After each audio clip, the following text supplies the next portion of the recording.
Listo, ya nos encontramos al aire. Buenas noches a todo nuestro auditorio. Soy Antonio Vargas y estamos en nuestra conferencia magistral del 61 Congreso de APM, la Asociación Psicoanalítica Mexicana.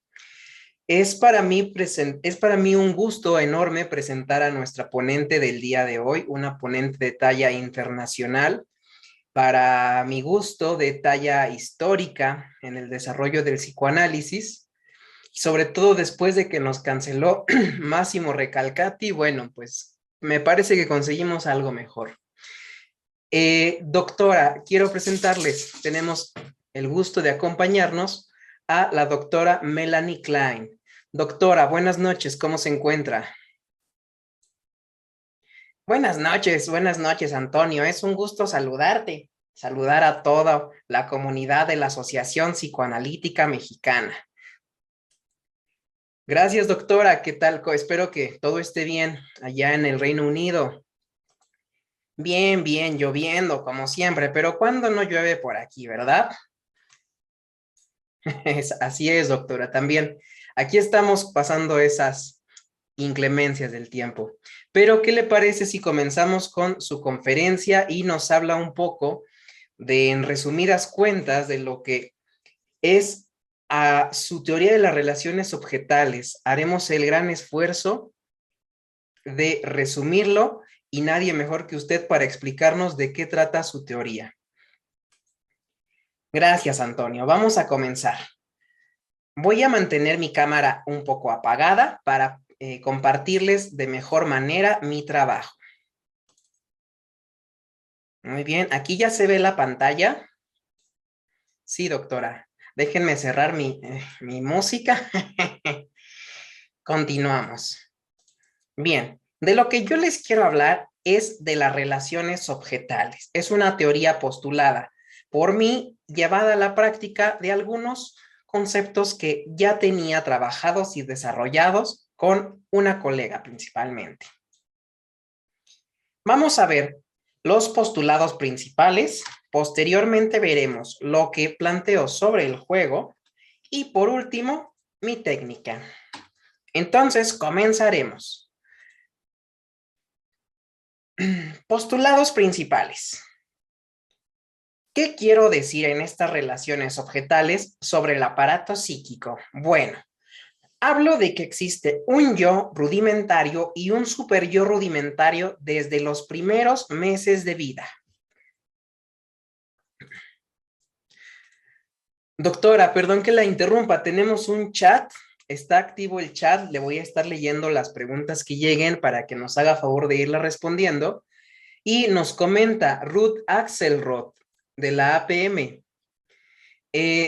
Doctora Klein, entonces nos está diciendo que el super yo tiene que ver, perdón, el super yo leí mal, no se desarrolla después del complejo de Edipo y es el heredero del complejo de Edipo, el super yo. En efecto, Antonio, te explico por qué. El yo rudimentario que yo planteo es un yo que se forma desde los primeros meses de vida y es puesto en marcha por el instinto de vida. ¿Para qué? Para desviar, por medio de la proyección, las ansiedades que se generan en un bebé. Por eso aquí les ponía la foto de un bebé. Déjenme poner esto en pantalla completa, que ya me enseñaron cómo hacerlo. Un bebé cuando llega al mundo, y me encanta esta foto, porque parece que está sufriendo. Entonces, así llegamos al mundo. Somos un cúmulo de emociones que no podemos contener. Muchas de ellas son ansiedades que se generan por el instinto de muerte. Entonces, para desviar esto, el yo separa, por así decirlo, se divide, se escinde entre lo bueno o lo libidinal y la agresión, lo tanatológico. Es decir, Eros y Tánatos se dividen y de lo que se trata es de que haya un objeto bueno primario, del cual hablaré más adelante, que se debe interiorizar. Por eso aquí están las fotos de una mamá que le sonríe a su bebé y el bebé sonríe. Un bebé que sabe que es un yo y todo esto va hacia adentro, hacia adentro y se trata de que se introyecte. Por lo mismo, a la par, también se va desarrollando el superyo un poquitito más adelante, sobre todo, cuando se forma desde los primeros meses de vida, detonado principalmente por el sadismo del estadio oral, este sadismo voraz, este sadismo que genera ansiedades de severidad, de crueldad, de destruir. Por lo tanto, se van generando fantasías de culpa, castigo y destrucción. Esto hace que se vaya generando el super yo a partir también de un yo que ha puesto de un lado lo bueno y de un lado lo malo. Pero expliquemos más un poquito de poner esto de ambos lados. Es importante rescatar dos mecanismos de defensa, perdónenme, dos mecanismos de defensa en el desarrollo de los bebés, la proyección y la introyección. Es decir, para el bebé, claro que lo importante parece ser el objeto bueno, pero también igual de importante es el objeto malo. Es de vital importancia. Con objetos me refiero principalmente a personas. Estos objetos, estas primeras experiencias con el objeto se dan con la madre a partir del alimento. Entonces, de ahí ya podemos empezar a pensar en la voracidad, en chupar, en morder, en destruir. Para el bebé aún no existe, quiero remarcar, en esta primera etapa, en estos primeros meses, 3 meses a 4, que voy a explicar con más detalle, para allá voy, en qué momento pasan estas cosas, sí sé que se lo están preguntando, vamos para allá. Por ahora, nos basta con decir que es un objeto parcial. Es un objeto que no es completo, o sea, el bebé simplemente ve un pecho o, en el caso de no ser un pecho, un biberón. Sobre este objeto se proyectan las ansiedades malas, es decir, el niño trata de sacar lo malo y de lo malo, como ya les había dicho, lo destructivo, lo relacionado a los instintos de muerte y de quedarse con lo bueno, lo gratificante, es decir, como si tuviera un pecho malo en el cual depositar sus ansiedades de destrucción, sus ansiedades persecutorias, sus ansiedades que ya van siendo super yoicas, y un pecho bueno que lo calma, que lo gratifica. Sin embargo, y pongan mucha atención aquí, esto para mí es de lo esencial que planteo en mi teoría. Lo dinámico de este expulsar y de este interiorizar es que lo malo expulsado vuelve a ser introyectado y lo bueno que he introyectado vuelve a ser proyectado. Entonces se genera una construcción, por así decirlo, intersubjetiva entre lo bueno y lo malo. Es más o menos como un boomerang, por así decirlo. Pareciera un juego de espejos, pero yo lo plantearía más bien como un boomerang en el que lo bueno va, pero también regresa, y lo bueno viene, pero también va. Y a partir de eso se va formando el aparato psíquico, a partir de estos mecanismos de defensa en relación con los objetos. Y claro, al grado de llegar a un punto en el que el objeto se transforma en un depositario del yo. Es decir, el bebé puede quitarse una parte de sí y ponerla en el objeto. Este proceso se llama identificación proyectiva. Ahora, a partir de estos conceptos básicos del aparato psíquico y de la relación de los objetos, voy a plantear dos posiciones en el desarrollo normal, por así decirlo. La posición esquizoparanoide, que va de los primeros 3 meses a los 4 meses de vida, perdón, del primer mes a los 3 o 4 meses, y la posición depresiva, que va del segundo trimestre a partir de ahí en el primer año. Es decir, estamos hablando de un desarrollo de los primeros 6 meses de vida en estas dos posiciones, sin decir que es de un día para otro o a partir de un suceso en específico. Vamos a ver qué sucede con la posición esquizoparanoide. En esta posición, las ansiedades de fuentes internas o externas, el niño las percibe como hostiles, como persecutorias. Ya habíamos dicho que se tiene relación con un objeto parcial, entonces se da este juego dinámico de proyectar y de introyectar, pero está muy presente la voracidad debido al estadio oral, en desarrollo al estadio oral en la etapa del desarrollo de este niño, como ya nos decía Freud. Sin embargo, es importante hablar aquí de la falta de integración del yo. Como habíamos dicho, es un yo dividido hasta cierto punto. Y se puede dar una idealización del objeto ideal o una negación casi mágica de la frustración. Es decir, no me hacen daño y si yo quiero, destruyo a quien yo quiera.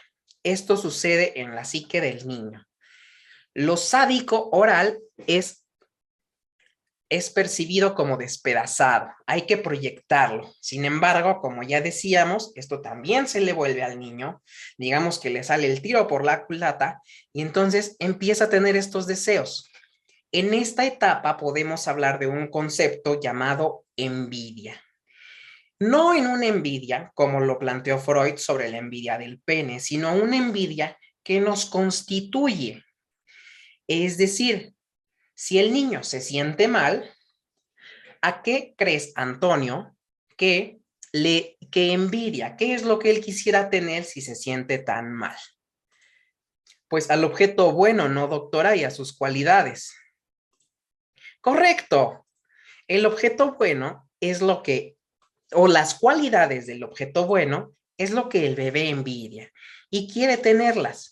Irónicamente, entre más lo envidia, más las hace suyas, pero más se contamina en este proceso de introyectar por sus deseos o ansiedades de voracidad, de destrucción. Sin embargo, a partir de la maduración, la integración del yo se va dando. Se va dando que el yo se va integrando un poco más. Se va dando también, por lo tanto, una síntesis de amor y de la agresión. Se va juntando, insisto, se va integrando.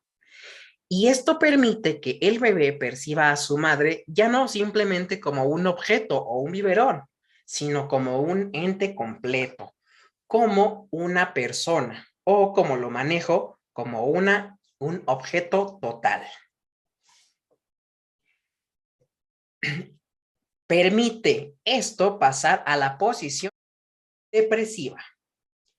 A partir del segundo trimestre del primer año, como les decía, ya se puede ver no a cosas u objetos divididos, buenos y malos, sino a una madre ambivalente que puede también aniquilarse irreparablemente, porque todavía se tienen estas ansiedades que generan angustia en el niño. Por lo tanto, surge la culpa. Surgen ansiedades depresivas y defensas maníacas a partir de un concepto que quiero nombrar como la gratitud. La gratitud genera la manía de reparar, por eso maníaco-depresiva, la manía de reparar el objeto que en su cabeza ha destruido. La reparación se considera en este momento la defensa más positiva.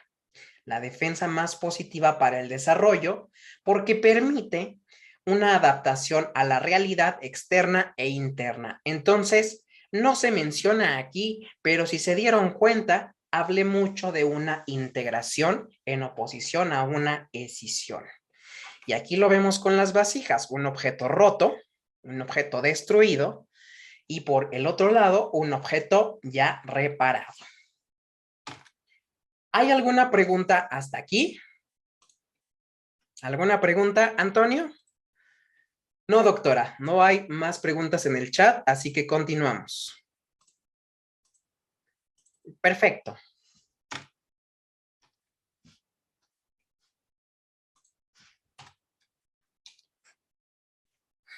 Entonces, vamos a hablar también del complejo de Edipo.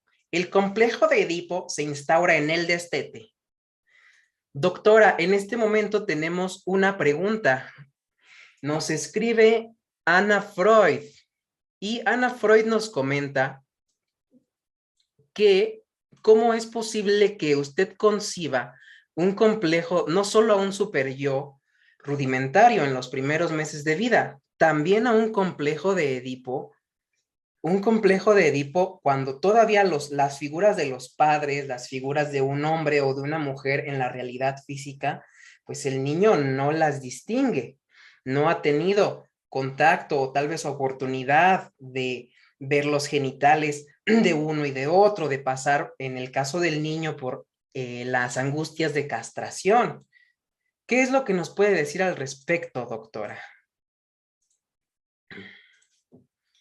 Ok, les explico.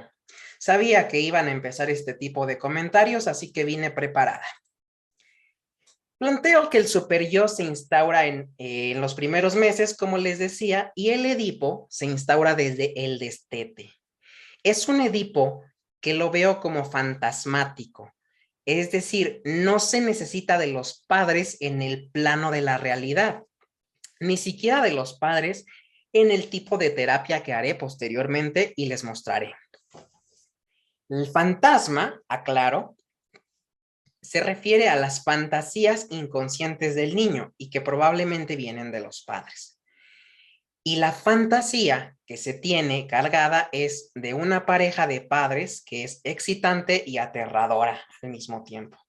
Entonces, hablamos de un complejo de Edipo también instaurado desde los primeros meses.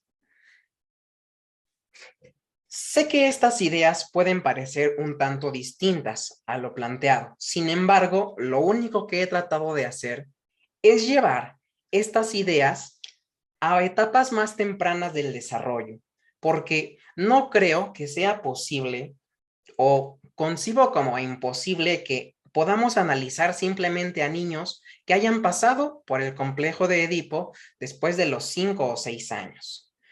Les quiero mostrar ahora cómo trabajo estos postulados en mi clínica. Y uno de los conceptos que quiero mostrar en este congreso es el de el juego. El juego en el psicoanálisis. Primero, ¿qué quiero decir acerca del juego? El juego en los niños es lo que la asociación libre en los adultos. Doctora Klein, tenemos otro chat de Ana Freud. Ana Freud dice, no puedo callarme más, hay muchas cosas con las que estoy en desacuerdo. La principal es que no creo que el juego en los niños sea lo equivalente a la asociación libre en los adultos. ¿Qué opina de este comentario en el chat, doctora Klein? Bueno, yo creo que tengo algunos sustentos para demostrarlo. Vamos para allá. Este juego es simbólico. Es decir, el niño representa mediante el juego sus fantasías. Sublima fantasías sexuales, fantasías agresivas que en la realidad serían imposibles y que podemos ver claramente como acceso al complejo de Edipo. Y en este juego, el Edipo o estas ansiedades tienen menos tensión que en la realidad. Por poner un ejemplo, puedes matar al padre o a la madre en el juego, o destruirla con un juguete, pero en la realidad no. Y planteo que el juego es diagnóstico y también es terapéutico. Aquí tengo unas imágenes que quieren probar lo que cuento. Por ejemplo, una niña que está cortando una plastilina. En mi consultorio, esta niña me hablaba de cortar a ciertos objetos hechos bolita. O vemos a un bebé, a una bebé alimentando a otra bebé. Y en este caso, bueno, una disputa de amor que terminó con un final feliz para esta pareja. Entonces planteo que todo esto simboliza las fantasías de los niños. Eso es lo que quiero decir respecto a mis tesis principales. Ahora, ¿con qué materiales se debe hacer este juego en el consultorio? Principalmente con un cajón individual por niño, que cada niño tenga su cajón, llegan al consultorio, se guarda y si llega otro niño tendrá otro cajón individual.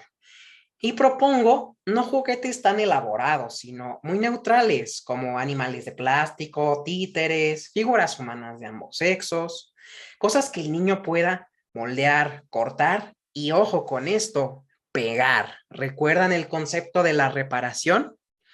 El niño, mediante el juego, como les decía, sublima, plasma sus fantasías, proyecta y también introyecta. Y de esta manera se puede ir trabajando de cierta manera el equilibrar un poco si alguna posición predomina sobre otra. Como les decía, los juguetes pueden ser maltratados, los objetos en la realidad no. Y quiero contarles sobre unos casos por este cuestionamiento que me hace Anna Freud. Tengo algunos ejemplos. Por ejemplo, el caso Rita, que fue la primera vez que yo descubrí el juego como una integración a la técnica psicoanalítica con niños, en donde esta niña no podía jugar en el cuarto, incluso huyó. Sin embargo, cuando subió de nuevo del patio a su cuarto, a la habitación, agarró una muñeca y dijo, es mi bebé. Esto nos da un acceso directo, como les decía, a las fantasías edípicas del niño. Como en el caso Erna, en donde una niña jugaba repetidamente a que una pareja sufría un accidente por un tercero, que los atropellaba. La madre se quedaba con a veces incluso no resultaba el accidente, se maltrataba a este tercero y la madre iba y se casaba con él. Es lo que me decía Erna. O el caso de Eric. Eric, disculpen, ¿quién es Eric? Quise decir Fritz. No sé por qué dije ese nombre. Fritz, para nada es otra persona, ¿eh? Y menos de mi familia. En el caso de Fritz, continuando, vi que es importante interpretar la transferencia negativa.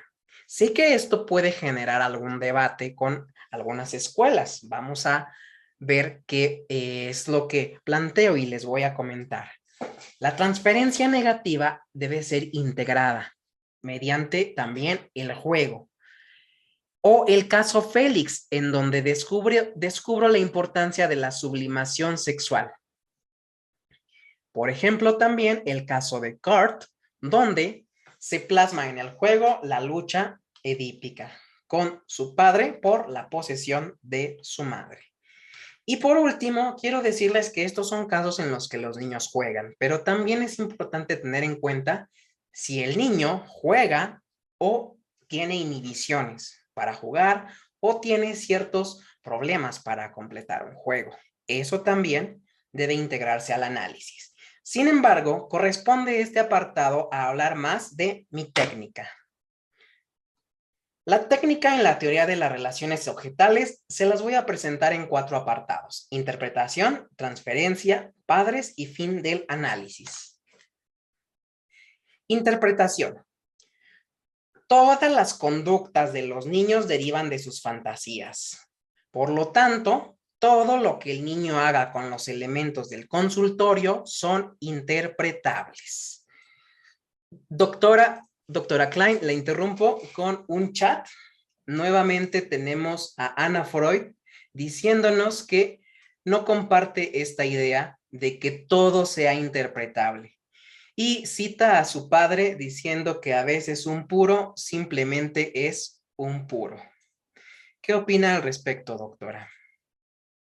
Bueno, creo que me gustaría preguntárselo directamente a Freud después de leerme. Consideramos el análisis de niños similar al de adultos. Se interpreta desde la primera sesión. Nuevamente un chat, doctora, ahora en mayúsculas, de Anna Freud, que nos dice que esto es algo muy agresivo para los niños. Esto es súper agresivo desde la primera sesión, interpretarles que incluso ella tiene todo un escrito en donde habla de que primero se debe adiestrar y cito, adiestrar al paciente para comenzar el tratamiento. Que no debe interpretarse esto porque se genera mucha ansiedad. Es lo que nos dice Ana Freud. ¿Qué nos dice al respecto, doctora Klein?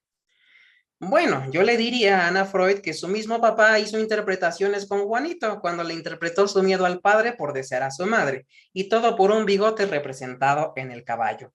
Entonces, tampoco podemos negar esta parte que existe en los niños y debemos entrarle a la interpretación y debemos ser directos. Estas interpretaciones quiero remarcar que no solamente se trata de interpretar para interpretar. La finalidad de hacerlas es bajar la ansiedad en los niños cuando están jugando. Si veo que se empieza a generar mucha ansiedad, yo le puedo hacer estas interpretaciones de manera directa. Entonces, como les decía, no podemos negar que existen estas ansiedades, estas angustias persecutorias de destrucción y que el niño nos la va a traer al consultorio.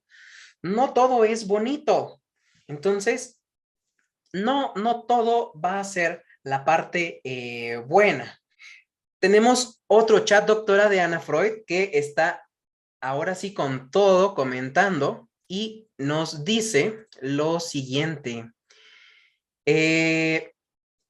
Tampoco concuerda con integrar la parte negativa de la transferencia. Ella habla de que los niños todavía no tienen desarrollado su ideal del yo, que incluso transferencialmente a veces es necesario abandonar un poco la neutralidad y cumplir una función más pedagógica con los niños. Apegarse un poquito a su parte de transferencia positiva y trabajarla para enemistarla con la parte negativa, haciendo una alianza. Es lo que nos comenta Ana Freud, que está comentando mucho durante esta transferencia. ¿Qué puede responder, doctora Klein? Bueno, no lo podemos negar, es lo que yo le diría, porque en esta transferencia negativa se concentran las angustias que nos permiten acceder mediante el juego al Edipo del niño, a su sadismo oral, a su sadismo anal. Y algo que quiero decir, y que me parece que tal vez esto baje un poco tanta intervención de Ana Freud, pero si no, bienvenida, bienvenida que tengo para todos. Considero, y esto es algo que he visto en común con varios colegas, que no solo hay una transferencia del niño al analista, ya sea positiva o negativa, sino que también hay de los padres al analista y del analista hacia ellos. Solamente que no considero necesario involucrar a los padres en el análisis. Supongo que aquí tendré algunas opiniones divididas. ¿Es así? Correcto, doctora. Nos dice alguien desde la escuela del yo 23, que el usuario de la escuela del yo 23, que le parece inconcebible no integrar a los padres al tratamiento. Bueno, como yo trabajo con las angustias del niño, no creo necesario integrarlos a el consultorio. Necesito trabajar con los sujetos internos del niño. Con los externos, ahí están. Y ya están. Todo esto apunta al fin del análisis. ¿Cuándo considero que se debe dar el fin del análisis? Cuando las angustias o las ansiedades y culpas paranoides y depresivas están disminuyendo. Estas fantasías se pueden integrar de una manera más tranquila.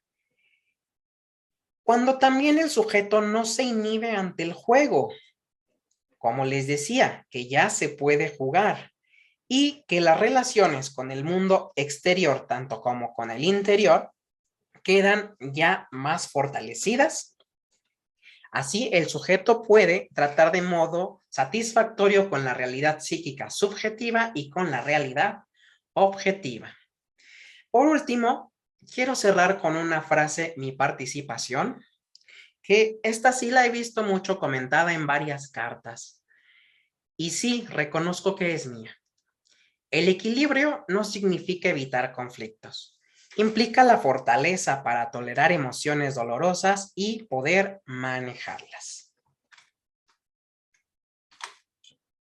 Y hasta aquí mi presentación de la teoría de las relaciones objetales. Muchas gracias, doctora Melanie Klein. Le agradecemos mucho su participación en nuestro 61 Congreso de la Asociación Psicoanalítica Mexicana. No quiero irme sin antes leer algunos comentarios que tenemos por el chat. Hay algunos que han generado muchas controversias, otros que han generado apoyos. Por ejemplo, simpatía. Nos dice Sigmund Pfeiffer y Hermine Hugh-Helmuth. Felicitaciones por poner en práctica nuestras ideas, Melanie. Felicitaciones, doctora.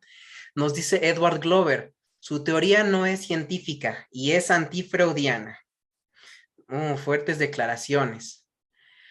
Por otro lado, Ronald Lang nos dice, usted se dejó influir por su propia historia, por sus propias creencias religiosas y problemáticas más que por los hechos. Además, las interpretaciones que hace con pechos, penes y fluidos deben vivirse como agresiones o hasta seducciones por sus pacientes. Se le suma Anticleniano-2000 que dice, se centra tanto en las ansiedades que terminan acrecentándolas. Sus pacientes han de interrumpir todos sus tratamientos. Claro, claro.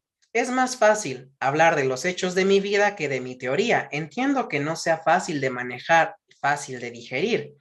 Sin embargo, seguramente debe ayudar y estoy segura que apoya en edades en las que el psicoanálisis no había tenido tanta inferencia, lo digo con datos y casos en la mano, así como en el caso de pacientes con angustias psicóticas, escindidas, paranoides, esquizoides, etc. Muy bien, doctora, continuamos leyendo los comentarios. Poscleniano.36, no solo tocamos, le responde al comentario anterior de que acrecentan las angustias y dice, no solo tocamos las ansiedades, también las contenemos y las trabajamos. El ritmo y la intensidad de las interpretaciones puede adaptarse de manera empática al paciente. También otro comentario, saludos de Jessica y Karina de la Maestría de Niños y Adolescentes de la APM. Muchas gracias, qué gusto, saludos. Y por último tenemos un comentario de Donald Winnicott, doctora. Lo leo literalmente. Considero que lo que expone sobre el papel del objeto bueno en el desarrollo del niño es brillante. Definitivamente un aporte a la altura del concepto del Edipo freudiano en nuestro campo psicoanalítico. Es más, voy a trabajar lo suficiente en desarrollar más este tema. Saludos. Y por último, Antonia, perdón que te interrumpa. Saludos, Donald, te me estás apartando un poquito del camino, ¿eh? Nos vemos pronto. Ok, doctora, y le leo un último comentario de Sigmund Freud. Oh, no puede ser, se ha eliminado este mensaje. Híjole, lo borró el doctor Sigmund Freud, no sabemos qué habrá pasado en casa, tal vez tuvo que borrarlo, pero hubiera sido muy interesante saber qué tenía que decirnos de su teoría, doctora. Agradecemos mucho su participación, ha sido un placer que haya estado con nosotros y esperamos volver a verla por aquí en congresos posteriores. Gracias, Antonio, gracias a ti, gracias a la Asociación Psicoanalítica Mexicana por invitarme y con mucho gusto estaremos por aquí próximamente. Hasta luego. Hasta luego, doctora, y hasta luego a toda nuestra audiencia. Gracias por su participación.